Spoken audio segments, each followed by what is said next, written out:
Naomi, perhaps to start, you could tell us a bit about the challenge of playing Su-Wei. Yeah, I feel like every time I play her, it's really challenging because I never know exactly what she's going to do with the ball. But I think today I just really focused on my game plan, and I think it was kind of very clear what I felt I had to do. Yep. Well, with a bit more of a lead than back in 2019 when you played her. How would you compare your form now to back in 2019? I mean, for me, I don't really look too much in the past, just because I'm a bit of a perfectionist, so I feel like if I look too much in the past, I'll compare myself too much. But I think compared to last time I played her here, I was given more clear directions. Like I talked through it more.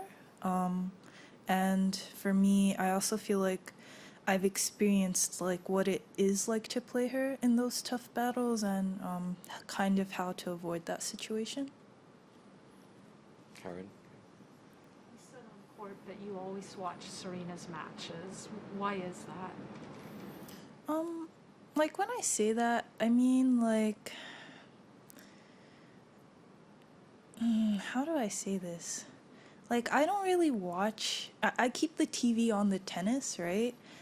But if there's an interesting match to watch, I'll watch it. But it's just kind of interesting to watch her form, you know what I mean? And for me, I grew up watching Serena, Federer, Nadal. So it's just more of a habit than anything. But I feel like everyone in the tournament watches her. Like whenever I go to the locker room or whatever, there's always just people just lounging around and stuff.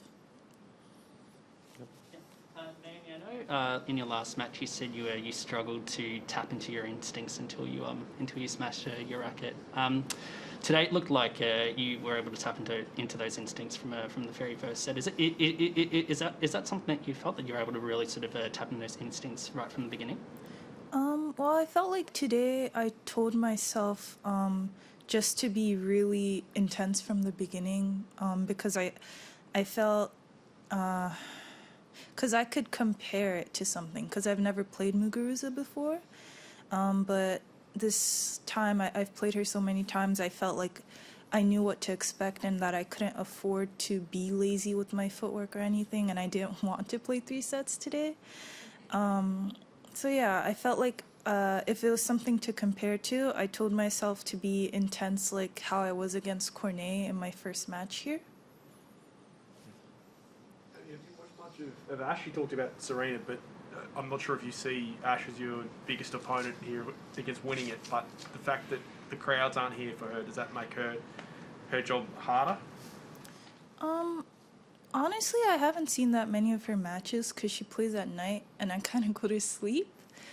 But I would say she looks really fit, like, as opposed to me. I've kind of been eating during the quarantine, but yeah, she looks really good, and her scores look like really clean, so I wouldn't be surprised if she gets to the final. I don't think anyone would be.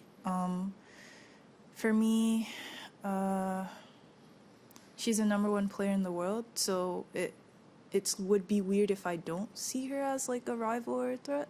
Would you? I mean, we're all here in Victoria praying that we get out of this lockdown after 5 days. But would you prefer, if you had to play Ash, to play it behind closed doors with no Australian fans? No, I would want people to come. Like I feel like that's something for her is something that would be a big memory. Like I noticed that ever since she came on. Are you Australian journalist? Okay. Does the accent give it away? No, sometimes I just have to be like clarify. I don't want to like mess it up or anything. But I feel like ever since she was like came on, you guys, okay, that's rude. I'm not gonna say that, but like people always want her to do well here. So if you imagine she gets to the final and there's no crowd, that's really sad. You know what I mean? So even for me, I've played the finals before with no crowd, and it it's definitely memorable, but I'm sure for her, if she reaches the finals and there's no crowd, it would be memorable, but kind of in a sad way. I'm sure she would want a crowd, and for me, I would want a crowd too, even if they don't cheer for me, because that's, I don't know, that's just the way life is, and it's just more fun. Craig. Naomi, are you superstitious? Doing the commentary on the match, I know one of the things I noticed big time was how you avoided the lines and you stepped over the Melbourne sign. Yeah, yeah. Yeah, that's probably superstition. I don't know. Yeah. It's not, I don't know when this started happening. But I just don't like, you know how, I don't know if they have that saying here, but they say like step on a crack, you break your mother's back. And then I just started like really trying to avoid stepping on lines and stuff like that ever since then. Naomi, if Serena does make it through to the semis, it's going to be the first time that that two NWSL franchise owners do battle on a tennis court. I guess first of all, what do you make of that? Yeah, if that happens, then I'm sure a lot of people will be excited. And for me, I played her in Adelaide, like in EXO, and it was really fun. And I think, I don't know, I'm sure we'll represent our teams very proudly. And I guess the follow-up to that, I guess, what message do you think, sort of young up-and-coming athletes can get from the fact that, two players of your sort of a stature and caliber, aren't just, sort of duking it out on the tennis court, but at the same time, they're making initiatives to raise up other female athletes off the court as well? I think for me, it's more of a unity thing. Because I know when I was coming up, there was a lot of female athletes that even still are really supportive. And I think just to know that there's possibilities outside of the court to show support and to, like, I don't know. Yeah, just to, like, show your support. Craig, last one in the room. Double barrel. Double barrel. Double barrel question. Okay. Firstly, do you think about records? Because one thing the WTA put out is that every time at a major you've reached the quarterfinal stage, you've gone on to win the championship. That's the first aspect. And the second thing is, because we don't know who you're going to play, and you just consider playing Serena, and also if you can consider playing Simona. So we've got some preview looks for coverage. Okay. Yeah, for me, I don't really care about what would that be called? The stat. Thank you. Just because I've only been to is this my fourth? Yeah, I guess 4 quarterfinals. If it was something like 20, that'd be cool, but 4, it's not really doing too much for me. And I would be more impressed if I didn't lose in finals. Like if it said 10-0 in finals. But the fact is, if I don't reach the finals, I lose in the 4th round or the 3rd round. So for me, I'm just happy to be more consistent. I think I'm being more consistent since New York. So that's the ultimate goal for me. And on who I'm going to play, I played both of them before. I think multiple times. Halep, I don't remember when I last played her, but I don't really like playing her. She's someone that's really tough, someone that gets the ball back every time, and for me, it's definitely a mental and physical battle, and of course the same goes for Serena.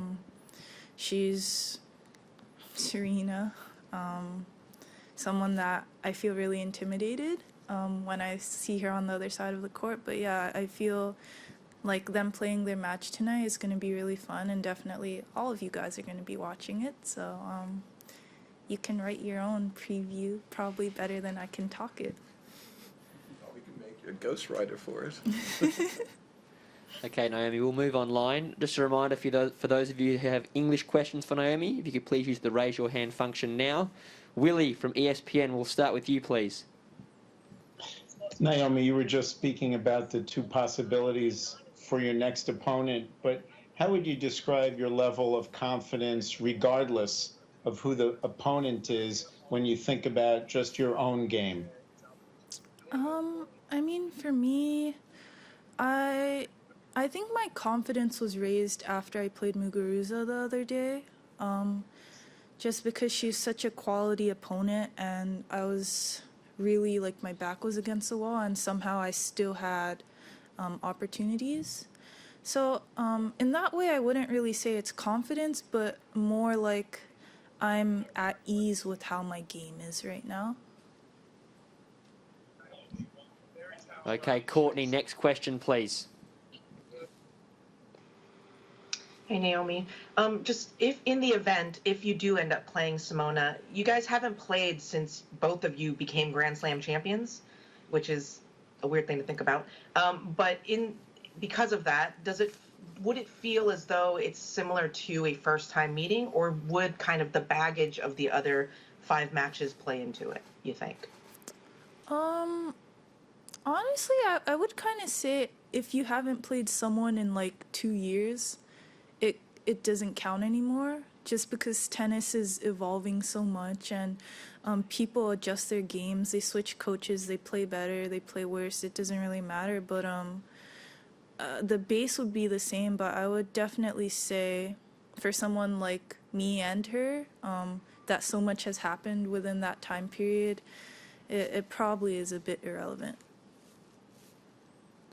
Okay, I don't know if that was a Tamani, strong word.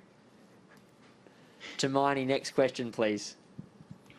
You mentioned earlier that you came into this match with a plan, and like in the past, like when you were younger, it seemed like you're quite an instinctive player, right? You played on instinct. So I wonder, like, what is it like, kind of, going into a match with a plan, following it? How are you at that? I know, like in the last match, you also mentioned that, like, Wim's directions kind of came back to you at the end. So yeah. Yeah, I would say for me today it was really important to have a plan, just because she's a opponent that I'm not really sure what's going to happen. So just having something to structure myself and not get carried away with what she's going to do was definitely really important. And I feel like